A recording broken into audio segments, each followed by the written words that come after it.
There is a quote by Milton Friedman, actually. Only a crisis, actual or perceived, produces real change. When the crisis occurs, the actions that are taken depend on the ideas that are lying around.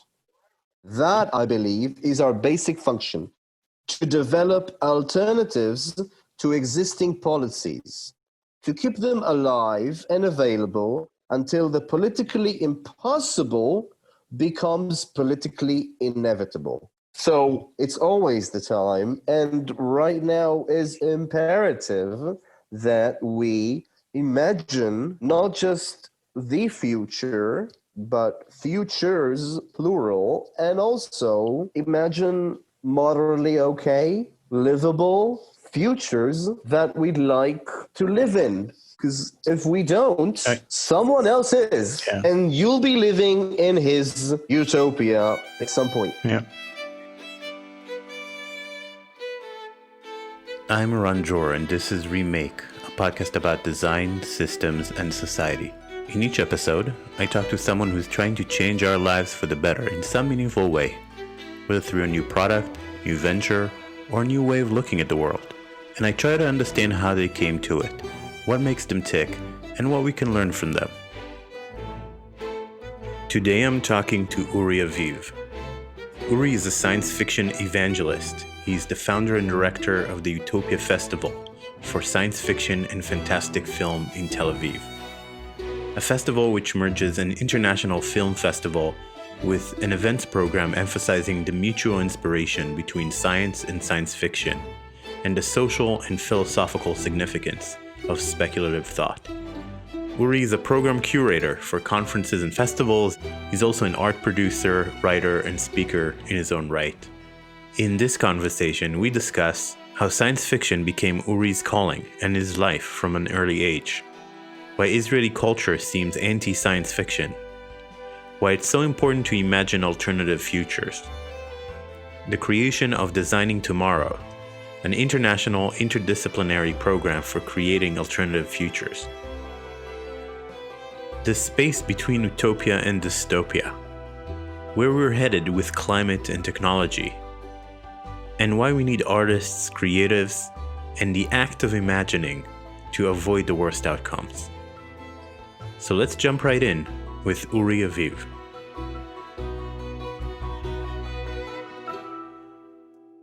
All right, so I'm sitting here across the screen from Uri Aviv. And more. Uri, thank you so much for sitting with me here today and taking the time.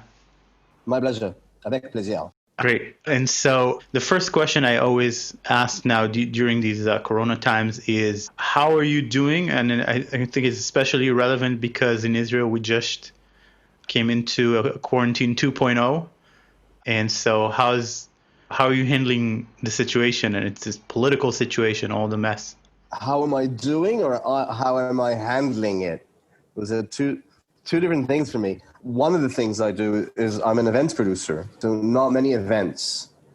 I'm a huge disbeliever in online and digital and virtual events. I understand people who participate and speak and utilize all those tools. I will be doing that as well. I have been doing that, but let's not kid ourselves. They suck. I'm also a content editor and a content a curator, a program curator. And that can be done and is done. And I keep on doing that online and in digital platforms and for digital content. So it's been a difficult few months, both in terms of how to keep making a living and especially, and more importantly, how to plan ahead. That's the major difficulty. But there have been good days and good weeks, and there have been bad days. Yeah. I'm mostly a social person, and I see how the community around me is dissolving, and I see how social ties are unraveling, and I see how, for each of my friends, the lockdowns and quarantines and the economic struggle that's been in their lives ever since. And each of us, the inability to plan ahead gets people to lock down personally, or, Psychological lockdown. yeah, exactly, psychologically. And if people have kids or families, they'll gravitate towards taking care of that, especially if you have kids in the age in school age or younger than that. You'll have your hands full, so you won't have time to not even, if it's possible, you won't be able to meet just to grab a drink or have a talk. It becomes difficult, and that's what I was referencing when I was saying that I see relationships and friendships not disappear, but fizz out. I don't know. Yeah. So I have seen, though, a lot of activity from you, and I've seen like a new magazine and some work on like the Future Festival. And so it looks like there's some hope remaining and some thought of the future and some thought about how to use this time. Inertia. Mostly. Okay. Okay. All right. Or only kidding. It's really difficult to plan ahead. Gladly, the magazine, which is digital, we were able to do that. I've learned through the past 6 months that you need to give people more of a break. People won't meet their deadlines. People might crumble under no pressure, or people will be much more emotional or much more apprehensive or much more confrontational or much more whatever than usual, myself included. So you need to count to 10. You need to count to 20. If you used to count to 10, as long as it takes, yeah. And you still need to accomplish things. So you need to still clearly mark your demands but unfortunately, I'm well aware that timelines are going to be disrupted and project deadlines are not going to be necessarily met. Like the littlest things become more of a hassle. So suddenly everything becomes more of a burden than usual for everybody. Yeah, that's true. I think that there's certain things are hard for people now that are always hard, that are always part of life, but that are just much more concentrated now, which is especially uncertainty. I think the thing that's driving everyone crazy is uncertainty. And one of the major things, I agree. It's one of the major things that's driving me crazy. Yeah. Sure. And I think, and I've gone through crazy times of uncertainty in my life where I didn't know if I could go back to my home because of immigration, or I had to spend like a couple of months outside of the country, not knowing if while paying rent in New York, not knowing if I can come back. And when it was, maybe this is one of the things that is helping, because it was excruciating during these times. It was really excruciating. But they ended, and I was fine afterwards, and I came back and everything was done. And then I looked at the 2-3 months that I spent in agonizing uncertainty and kind of thought, I could have been just okay with it. It was mostly my inability to tolerate the uncertainty. Nothing really bad happened at any step of the way. And when it was over, it really was over. And I was criticizing myself, looking back, oh my God, I spent 3 months in agony, but it felt like I didn't have to, because nothing unequivocally bad happened during those 3 months for me. So to me. There are two, I think you can look inward and say, how do I become psychologically, emotionally, religiously, or spiritually? What kind of guidance for my thought process and for my psyche or for my soul? What kind of guidance should I follow or do I need in order to be calmer about uncertainty?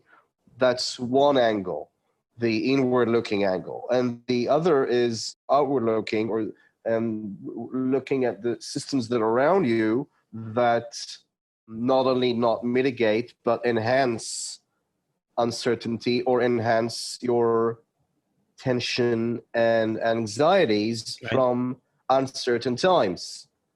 And I tend toward the latter, because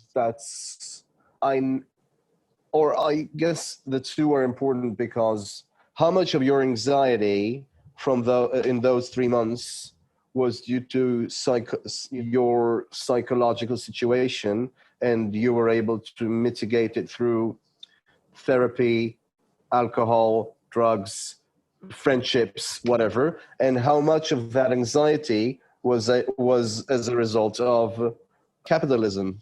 And they could be both, right? They could both be addressing justice in the world and also learn to be better with uncertainty. But I want to say, like, you have different types of uncertainty, there's both a limit to the amount of inward-looking self-help that you can do when the system is working against you. And there's only so much you can do to change the system. You can move to another country, you can choose a different profession that will allow you a greater freedom. I don't know, but you can change. There's also a limit to the amount of change you can do to the system that is around you. Yeah, so I want to move on to science fiction and how this whole started. And so I'm going to read a quote from you. It is something that you wrote about how it all started for you. Moon was my first word, Yereach in Hebrew. My mom tells me I was 7 months old on the Tel Aviv beach promenade when I was looking excitedly at the night sky, pointing at the moon. That was my first step in a journey of exploration, inspiration, and awe. Now, when did you write this? A year and a half ago, maybe. Okay. Yeah. So. And I always like to start by trying to figure out in the guests that I'm talking to something early in life that persisted. So I usually ask, what's something that you've believed since childhood, something that still drives you today, but that you discovered very early on? And usually the answers are really interesting and informing the rest of the conversation, because if you find something like that, it's pretty powerful. And so there's something in this quote, but maybe you can elaborate on it or help me understand what is that thing, and maybe later than being a baby. But wow, I don't think there's something like that. I would, if you had asked me even 5 years ago, there may have been a few or 1, 2 things, but now not a thing. 5 years ago, I would have told you that what we do matter and that people can change the world. I'm not going to say that.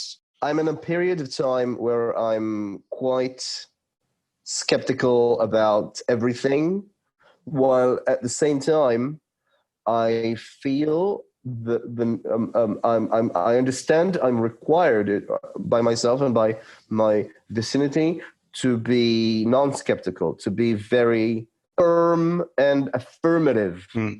So yeah, I'm not in a very firm place.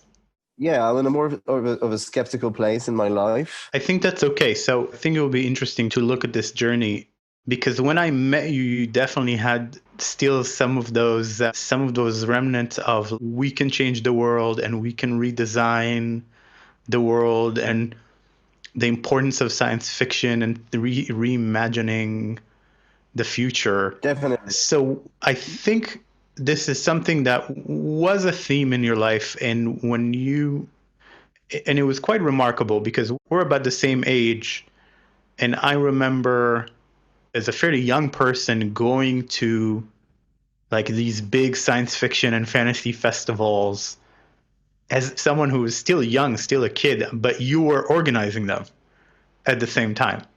And I had no idea that these things were being organized by someone my age. I wouldn't have even imagined that would be possible, probably. And you were bringing like famous science fiction authors. It wasn't. It wasn't possible. It wasn't. Okay. It wasn't. Okay, but it was done. Well, when you don't know something is impossible, you do it. Yeah. You do it anyway. Yeah. And so I do want to go back to your early life, your childhood, and ask, where did that And I know you don't feel it anymore. Where did you get that sense of that things were possible, that you could do something like start this national science fiction festival? It's not that I don't believe. It's not that I'm a nihilist now. But I've developed my skepticism to a new level. And, skepticism is also a value. It's an important thing. But that has been developing in me. It's not that I don't believe. I don't like the word believe, but it's not that I don't follow some of the same thought patterns and some of the roads. It's not that I don't walk through the roads that I've walked before, but I understand the value of other roads, and I'm not sure I've made the right decisions at different forks on the road at the time. I guess what made me think that I can do things in the world, it's just good parenting, and I had good teachers. My two parents, my mom and dad, are very self-reliant, independent people. Both got to where they were in life through different paths, but they were very independent and self-made people. And I guess that's something I learned from them. My dad was a child during the Holocaust, and that's obviously that kind of impacted the rest of his life. But he decided he's done a lot of, he's not going to call them big, but big personally things in his life, and he's very much of an independent person. I think the Holocaust informed that. He didn't want to be attached, and he didn't want to be reliant on anyone or anything, which means that he needed to invent himself a life and completely rely on himself. He also, my name is Uri Aviv, he invented the name Aviv. He wanted a fresh start, and that's a whole other story. And my mom, who was born in Israel in 1941, was a tomboyish figure in her family, and also very much a self-made woman. And so those are two things, and they were both very different in their styles and in their interests and paths. But I guess that's one thing I've gotten from them, the understanding that I can build myself and as to be what I want to be, whatever that is. And they were very supportive of interests that I had as a child that were not exactly their own. They both were not interested in, not just in science fiction, in television and whatever. My dad is a sailor. We had a boat. He still has a boat, and we sailed on the open seas, not just near Tel Aviv, but we sailed to Cyprus and to Turkey and to Greece when I was a kid. It's one of the places I fell in love with the stars. Just as aesthetically, it made an impression. It made a very big impression. My mom was a teacher in a boarding school for the kibbutz movement. She's the one that kind of encouraged me to, or when I was interested in something, she was supportive of that. She gave me a very structured childhood. Like there was time for this and time for that, and when during holidays as well. And she was supportive of me wanting to learn philosophy and history and astronomy and stuff like that. And then I had a select group of teachers. I remember Gioa in 5th and 6th grade, and I remember Ami in my 11th and 12th grades, and I remember Thomas Goodman, who was my science fiction teacher in the program for science and scientific and artistic excellence for youth, or whatever thing I was part of in my childhood.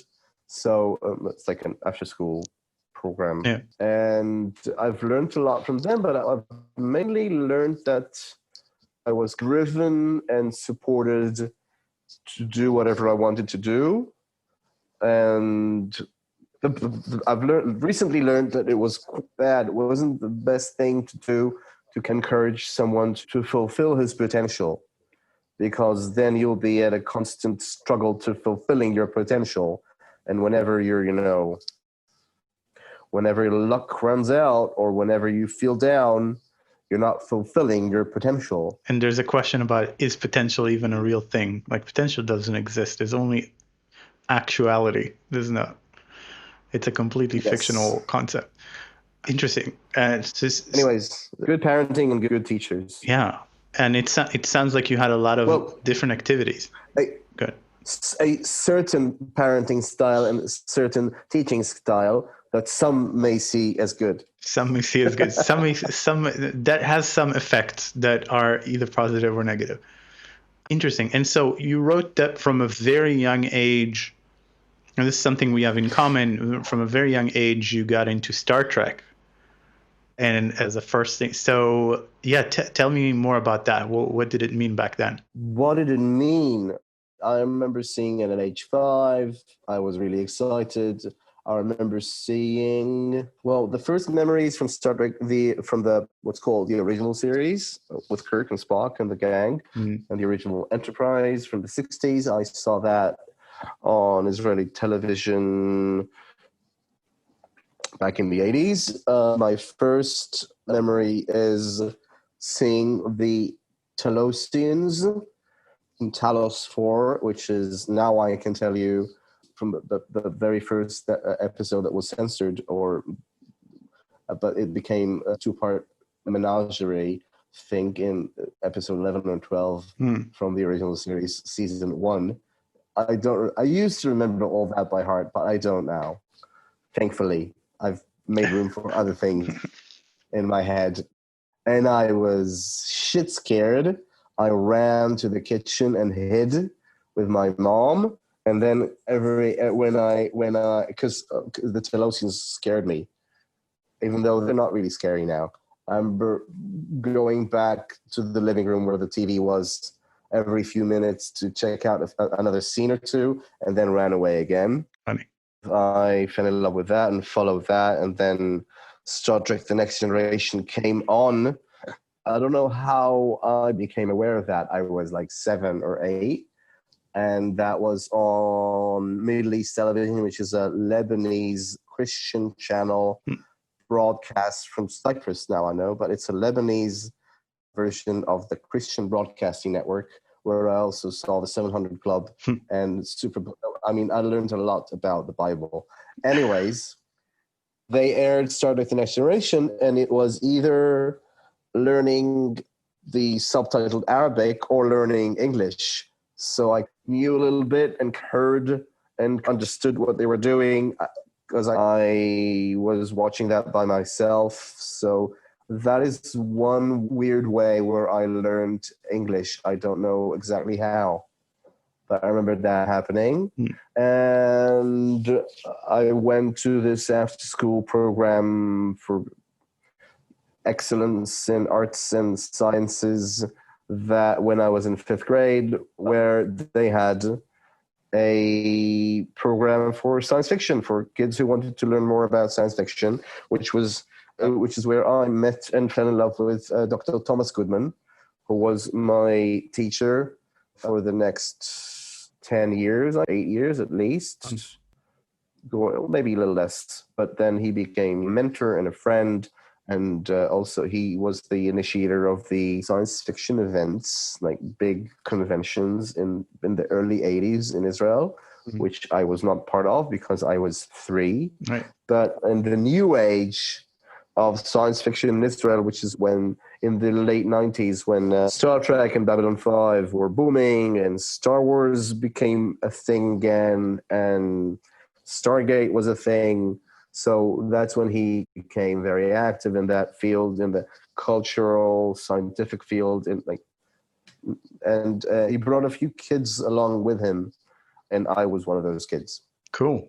So yeah, it's all because for me there were a few other persons who were very much involved in getting that scene active or back active in the mid to late 90s. Gil Biderman, who's a journalist, Emmanuel Lotem and Aaron Hauptmann, who were a translator of science fiction fantasy literature, and a scientist and a futurist, and a number of other people that were very much active. And but Thomas is the person I owe my involvement in that scene to. So what type of engagement with science fiction did he encourage? Was it kind of a philosophical bent, or was it just the science of it, or what?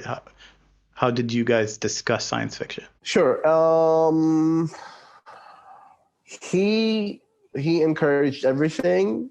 Being an astronomer, he was more interested, or he nurtured a fascination of the scientific aspects, space exploration. I think he encouraged lots of the future of humanity, which is philosophical, political, social, but a very grand scheme, grand vision of things. But a lot of science fiction that has to do with space exploration, space, the possibility of alien life, what is alien life. But so that's one angle, the scientific, space, and philosophical aspect. And the other is the geeky part of science fiction, I guess, dressing up as Data and discussing which spaceship is faster, the Millennium Falcon or the Enterprise or whatnot. Enterprise, right? No competition. You know what? I don't know. Well, because I would have given you an answer, a very definitive answer, 2 decades ago, I guess, 2.5, when I was 18, 19, 20, I would have had an answer. But the physics of the Star Wars universe, unfortunately, is porous, it's inconsistent. Right. The Millennium Falcon is as fast as the writers need it to be. Right. That makes sense. And so I want to move on to more later projects, but I'm just wondering, what did it feel like to have this first festival? I know you were saying it's not the first, but when I was there, it was massive. It was popular. It was like a real cultural event. And so what did it feel like at the time? What did it feel like? Yeah. It felt good. It felt we were doing God's work. Well, we were doing, I'm saying we because I was a principal, but there were other people involved. But I was definitely at the top of the pyramid in the very small niche cultural project that is science fiction in Israel. It was a lot of fun. It was a lot of work. It was either during my army service, my military service, or before or after. I lived with my parents. I had no kind of understanding, and most of us were in our early 20s. Thomas was older. There were other people who were older. They were in their 40s and 50s. But most of the people involved were in their early 20s, if not younger. And I'm going to myself. It was the entirety of who I was. It was my social life. It was my semi-professional work. It was where I had creative thoughts. It was where I had philosophical thoughts. It was where I developed myself as a person. And it was a great time. There were a lot of egos involved, a lot of politics, and it's not easy to organize an event for and there were thousands of people back then. It's not an easy fit to organize that and organize attendance by a world-renowned author. And so there was a lot of politicking and a lot of where is the money going to come from. But the full reality of what we were doing, of what I was doing, I did not understand. So that's how I was able to do it. You wrote about science fiction in Israel. You wrote, "Science fiction is the most important artistic genre of today," quoting Yuval Noah Harari. Yeah. And you added a long list of thinkers and leaders who spoke in praise of science fiction. And then you wrote, "And yet Israeli art and culture are saturated with documentaries and realism. Imagination is marginalized. It is unserious. Fantasy is fanciful. And astronaut is a derogatory term." And so Why do you think that is? Why do you think that it? Because Israel is considered a very innovative place. Who considers it's a self-made? At least Israelis consider themselves on the cutting edge. Oh, for sure, yeah. But you're right that I think there's a large group of people who are interested in science fiction, but they have to consume foreign science fiction because nobody makes it here.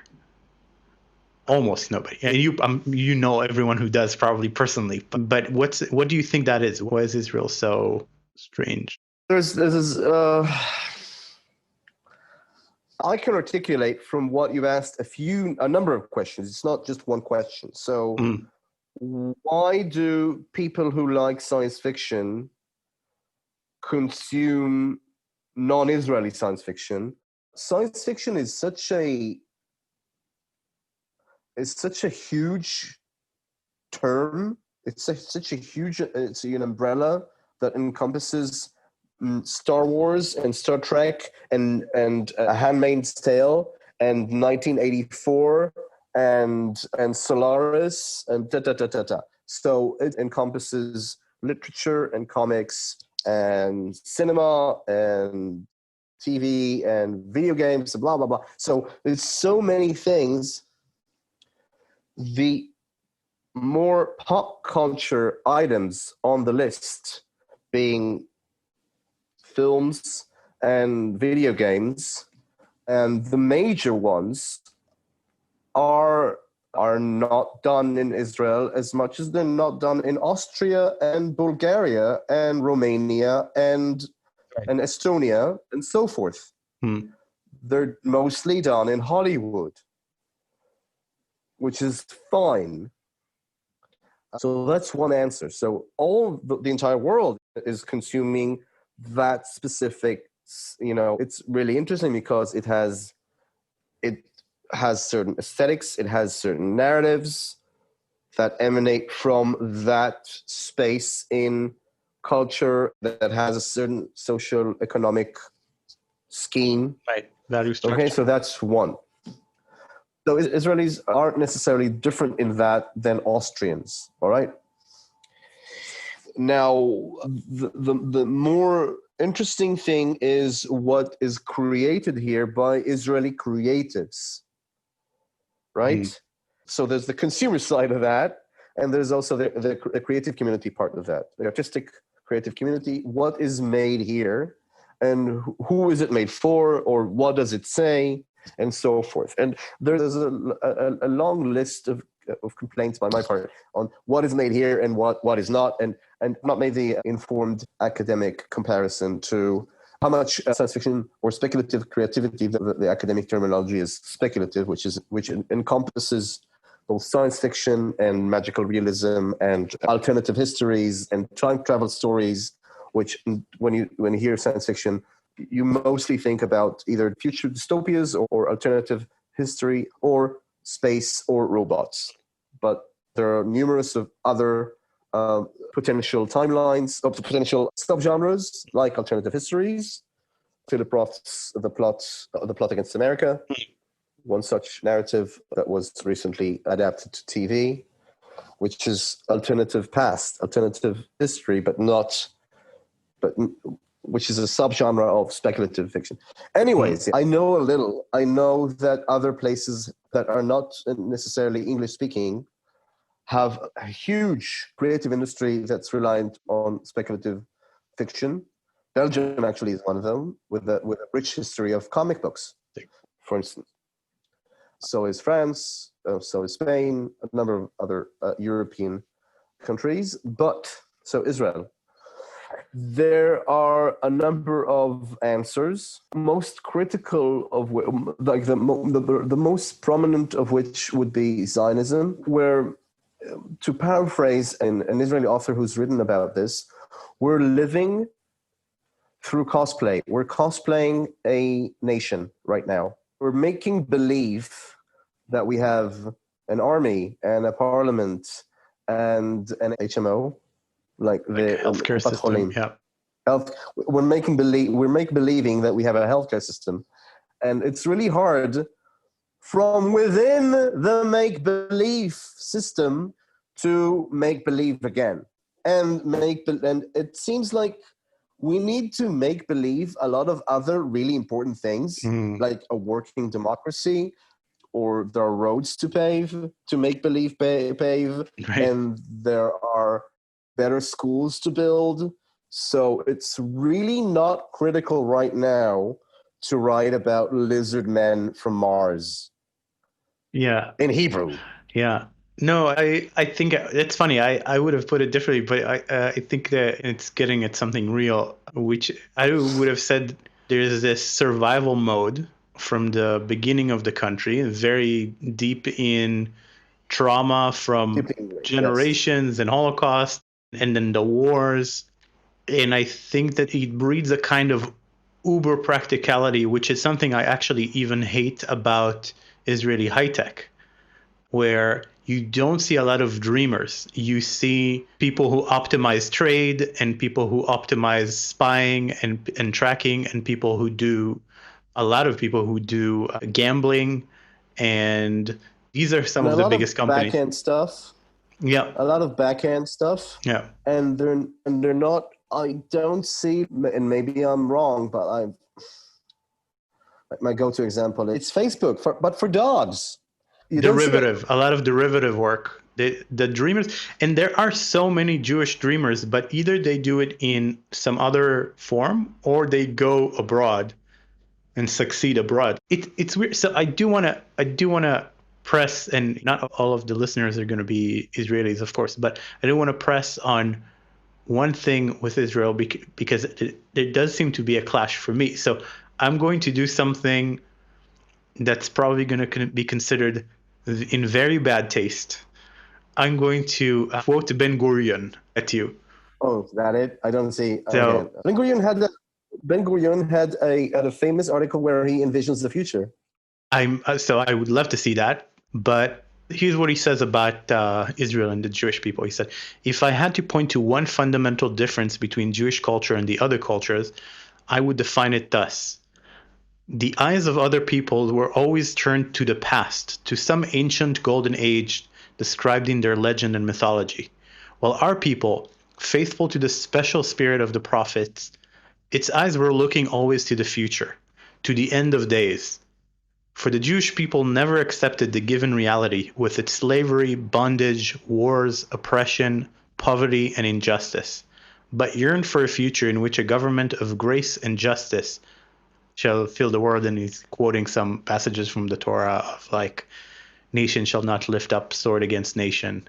And I think it's an interesting point. So the Jews, even Orthodox Jews and traditional Jewish culture and very religious people, their hope is not for another world or for a golden age. It's for a perfect world in the future. And it seems to fit well with science fiction. That idea of imagining the perfect future. And yet... it's a wonderful quote from Ben Gurion. Ben Gurion was chief make-believe officer in the newly established State of Israel. And I respectfully disagree with his view or with his perspective, both on the Jewish people and the difference between the Jewish people and other peoples. The American system is built on a striving towards a more perfect union, which means, and everybody knows about the incomplete pyramid on the US currency because the nation is never fully built. You need to go on building the pyramid because it's never completed. So the festival is called, and the association is called Utopia. There are numerous great quotes about utopias, but the 20th century had seen a number of utopias tried out in real life. And they were not very successful ones. And Zionism is the one that's still standing, and it's standing next to the ashes of fascist Italy, of imperialist Japan, of Nazi Germany, and of Soviet communist Russia. the Soviet Union. I'm not making any equations, but these were utopias tried out in real life and in reality and were hugely unsuccessful. We're now seeing, one can also include obviously a Maoist or communist China, but China has gone through a transition from different types of utopias. It's interesting to say, but what I guess would be the saving grace of the Zionist or Israeli utopia when compared to those other utopias is that we have a number of very distinctively different utopias that are competing that are competing within this society, and are all of them trying to erect themselves at the same time, and they're clashing. And that's the only saving grace for I think the saving grace for the Israeli utopia, it's not one single utopia. Because when you try out a utopia in life, it ends badly. Yeah. And Ben-Gurion was clearly trying to create a new myth for Israel that incorporates science and progress and all that stuff, and that's clashing with a lot of other, like you said, a lot of other myths. So leaving the Israeli question aside, so you recently wrote something titled Science Fiction Now, and you called it an angry manifesto and a call for difficult but essential action. Imagine the future. Otherwise, others will imagine it for you. Yes. I was told it's not that angry. Yeah, it didn't read as that angry, but that's how you labeled it. What's so important about imagining the future? Do you still believe that it's important to imagine the future? There is a quote by Milton Friedman, actually.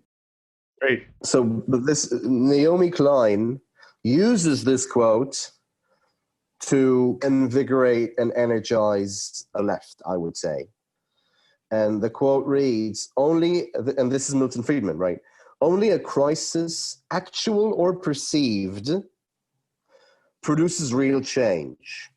When the crisis occurs, the actions that are taken depend on the ideas that are lying around.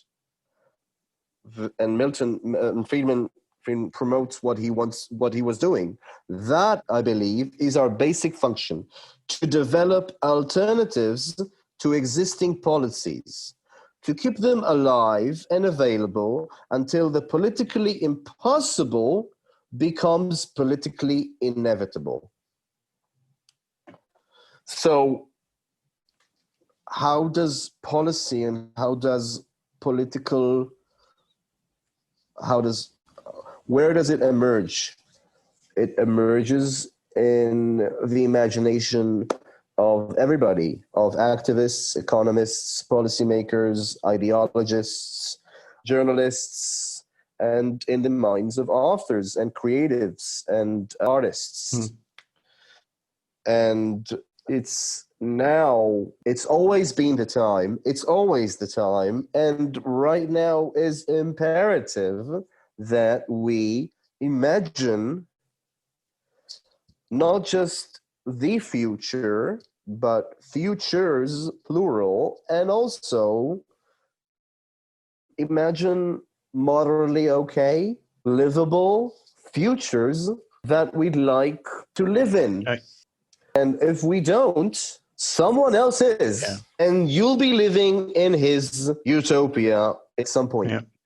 Or if he or they will not be able to accomplish their utopia, the Overton window, we're going to move towards their utopia because it's there.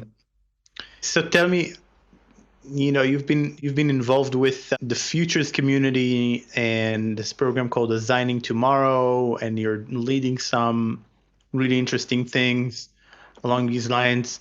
Tell me more about this. What are these programs doing? What are they trying to do? Well, it kind of spawned off of Utopia itself. At Utopia, which is a film festival that explores and celebrates science fiction in many, many ways. We started doing, I would call them semi-professional conferences. they had, now I feel awkward to say, they had TED-esque qualities, which back in 2014 seemed like a good idea. But they also were, so they were a bit highbrow. We tried to curate everything, not just the speakers, but also the audience. So the right speakers will be in front of the right audience, and not just people who bought a ticket to see a show, whatever, but have it more professionally oriented. I mean, it wasn't for a specific, it wasn't for UX, UI, it wasn't for user interface designers, it wasn't for deep learning algorithm experts. I don't know. It wasn't for a specific professional vertical. Exactly. Thank you. Now I can say that what we're trying to do, or what we did and are doing, is formulating, facilitating, strengthening an emerging new group or new community or new profession, which is futures practitioner. A person that in his specific vertical is in constant touch and requirement to imagine the future. And that happens in numerous fields, city planning, to ethics of technology, to designers, obviously, to activism, both on the local and global stages.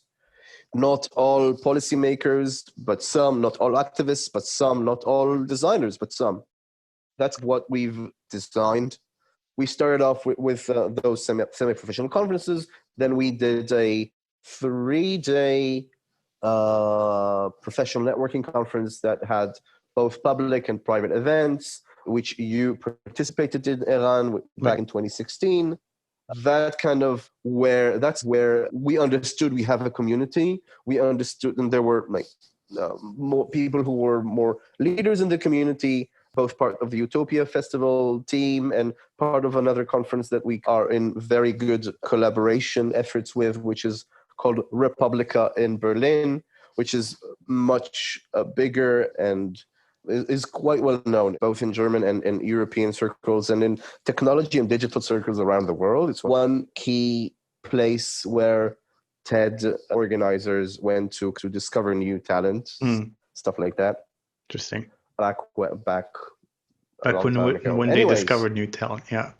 So a multi group merged, which includes a number of Israelis and Germans, and we try and collaborate as much as possible. We spur each other along, and each of us has projects. Some of them are independent, some of them are part of the Designing Tomorrow's group, and we activate and utilize one another, and we're constantly trying to build up further projects for the group. Some of them will come to fruition as part of the new Utopia magazine, or another occasion that we'll be putting online soon, called the Future Handbook. But yeah, what we're trying to do is utilize science fiction as a methodology for thinking and imagining the future. We're evangelizing. I call myself a science fiction evangelist, evangelizing science fiction as a tool, as a method, as something to utilize in order to substantiate imagination in your daily life, and in order to energize the existing community, getting people into the community, and invigorating more political imagination. Because what we really need is political imagination, because the world is going to shit, and we don't need.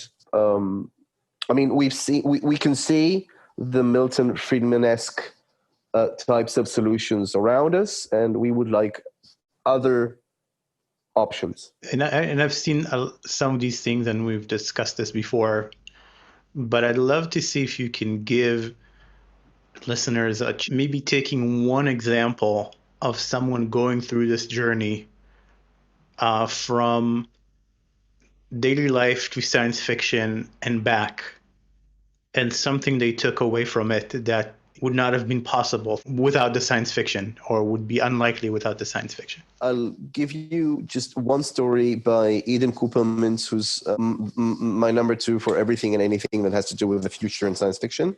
And there's no number one, number two. I mean, I'm reliant on him on everything that I know, and on when it comes to science fiction. And he did a workshop with another friend of ours from the Futures or Designing Tomorrow team, which is Mushon, a series of workshops for, I think, a nonprofit group that is handling the future of mobility in Israel. For one of our methods that we're going through a workshop, a backcasting workshop. Backcasting is the opposite of forecasting, where you first envision a certain reality in a certain future. You can delve in. You can do it as a 3-hour exercise, and you can do a 3-day exercise, and you can do a 3-week exercise. It depends on how intricate would be the future you're imagining. And then you do backcasting, which is you walk it back to current day and see what needs to be done. What are the political changes, technological changes, all of the environmental changes, what would need to happen in order for this future to emerge. And Eden told me he did one of these workshops. It wasn't specifically about mobility, actually. It was for mobility people. And he worked with a policy person, and he said, okay, in the year, let's imagine everybody has a computer. And he said, okay, so what needs to happen in order for that to happen? And the policy person said, we don't need to do that, because that was the exercise. And the policy person was not able to go into the specifics of that specific idea. All he was able to say to himself was, no, that's it's inevitable. Right. It's going to happen. Even, why are you making me go into this? It's going to happen, because it made him angry. The fact that specific thing, which is not happening, is even questioned. Right. So that's it's not what you asked for, but it's an example of how this one specific methodology is really important to shake people out of their, to be more grounded about reality, but also be more grounded about imagining the future. Yeah, I can see that. That's one example. Okay, cool. I think that makes sense. It's very similar to the sprint model in some ways. When we do a workshop, the places where people fight you are usually the places where there's most progress afterwards, because if I take an expert and I ask them to try to design the solution on a piece of paper and they resist it, that means that there's some vision locked in their brains that they never communicated to anyone. And then eventually they get it on a paper and it changes everything. And when there's so many places where someone is uncomfortable doing something, and that's exactly what needs to happen for growth, right? That you actually have to start with the people you're serving and look at them and see that they don't have computers, or some of them don't have computers and have no plans of buying computers. And so it's really interesting. You wrote this about utopia and dystopia. You wrote that in the last decade, we witnessed a reversal of our attitude to technology. At the end of the previous decade, we were optimistic, if not completely utopian. Silicon Valley was an object of admiration, a thoroughly good place from which emanated the new gospel of technology, which in only a short time would cure disease, eradicate poverty, bring an end to war, and lead us all to an earthly paradise. And you go on and you describe that robots will do these works for us, and 3D printers are going to be in every home and produce anything we need. And, there'll be a renaissance of information and creativity because of search and the internet. And loneliness, social network will solve loneliness and fear of the other. And then you go and after a while you start laughing, because clearly that's not happening. And so what is your take now on where we're headed? Is it utopia? Is it dystopia? Or do these words even mean anything? What's what is your best attempt at thinking about what's next? One of the things I've started saying is a quote by someone. The quote is, it's going to be fun. It's going to be fun at the end. And if it's not fun, it means it's not the end. Okay? We're ultimately living always both in a dystopia and a utopia. Utopias are not meant to be fully accomplished and fully complete around us. If one lives in a complete utopia, one has died. Either that or one is living in a complete and utter dystopia. We see that in films and we see that in realities. North Korea is a utopia of one sort. China is a utopia. Right. For a few people, it's a utopia. Well, I don't know. Yeah. I don't know. Depends on the US is a utopia as well. But so dystopia is the word has began use in the mid to late 19th century. If utopia is a play on words for people who know Greek, because it's both the good place and the non-existent place, depending on how you specifically write it, and Thomas More knew that play on words and used that. Dystopia is not a play on words; it's the bad place. And every place can be presented as the bad place when there's somewhere and something better to aspire to. So we're all living in dystopia all the time. One can always look at different aspects of society and formulate a dystopian reality on the systems around you, on the place you live in. Right. But I guess what we're gonna go through are really bad times in the coming decades. There's going to be a lot more war on different layers of the definition of war. There's going to be disease, famine. We know this with absolute assurance. There's no activity to show that anything else is going to happen. Back in March, all you had to do is read. You didn't have to read through entire scientific magazines. You needed to look at the headlines and just believe the majority of scientists, all of scientists, in when it came to COVID. The fastest time that a vaccine was created was for mumps, and it was 4 years back in the 50s. So yes, there's a lot more at stake here, and there's a lot of technological advances and scientific advances that were made since the 50s, definitely, which is why the timeline was for 18 to 24 months back in March. So if they exceed that, it's going to be terrific. But anyone who had thoughts of this going away in 2, 3, 4, 5 months was just wishful thinking, and there were so many professional terminologies for this, normalcy bias and all that stuff. Back in March, I wrote a piece for Haaretz magazine about this is the time for the creative industries and for cultural events and artistic events to go digital, because this is going to last. The least is going to last if things are done meticulously. If our policy is going to be scientifically oriented and so forth, it's going to last 6 months. And then there's going to be a new normal that's going to sustain us for the next 18 months and up till the time where we have a vaccine. I wasn't prescient. I have no understanding of epidemiology. I just read a few reports and articles. The same goes for climate change. We all know what's going to happen. And there's no activity towards mitigating it to a degree that will not include a lot of human suffering. Yeah. And now, the fact that I knew what was going to happen back in March did not help me at all. Right. It helped me just a little bit to be a bit more well prepared, but it did not help. I'm still drinking. I'm shocked. I was showing them my liquor cabinet, or not even cabinet, I don't know. Which was there before. It's just, it gets renewed in shorter intervals. And I'm still hurting psychologically, emotionally. Yes, we're looking at dystopic times.